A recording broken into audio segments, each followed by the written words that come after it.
Rail line নয় বরং মহাসড়কে চলবে ট্রেন। যানজট নিরসন এবং চলাচলের সুবিধার্থে রেলের মতো দেখতে ভার্চুয়াল ট্র্যাক ট্রেন উদ্ভাবন করেছে চীন। ব্যাটারি চালিত ৩২ মিটার দীর্ঘ যানটিতে যাতায়াত করতে পারবেন ৩ শতাধিক যাত্রী। রেলওয়ে ট্র্যাক ছেড়ে সড়কে নেমে এসেছে ট্রেন, অবলীলায় চলছে নিজ গন্তব্যে।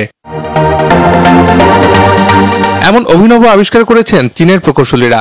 রাস্তা সাদা রং করে তৈরি করা হয়েছে কাল্পনিক রেলপথ, সেটা অনুসরণ করে চলছে বিশেষভাবে তৈরি ট্রেন। সঠিক দিক নির্দেশনার জন্য ট্রেনের সামনে লাগানো আছে শতাধিক সেন্সর। সম্প্রতি চীনের হুনান প্রদেশে পরীক্ষামূলকভাবে যাত্রা শুরু করে এই ভার্চুয়াল ট্র্যাক ট্রেন। আশা করছি এই ট্রেনটি শহরবাসীর জন্য যথেষ্ট সহযোগী হবে। মানুষ এটিতে যাতায়াত করে বেশ স্বাচ্ছন্দ্য বোধ করবে। বাস এবং এই ট্রাক ট্রেনটির মধ্যে বিস্তর ফারাক রয়েছে। কোনো জ্বালানি নয়, ট্রেনটি চলবে ব্যাটারিতে।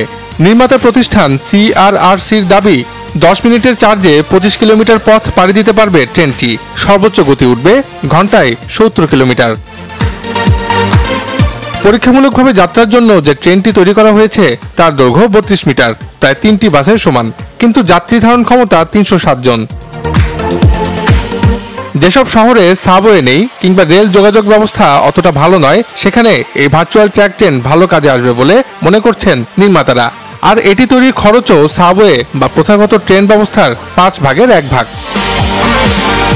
লতিফুল বারী, যমুনা নিউজ।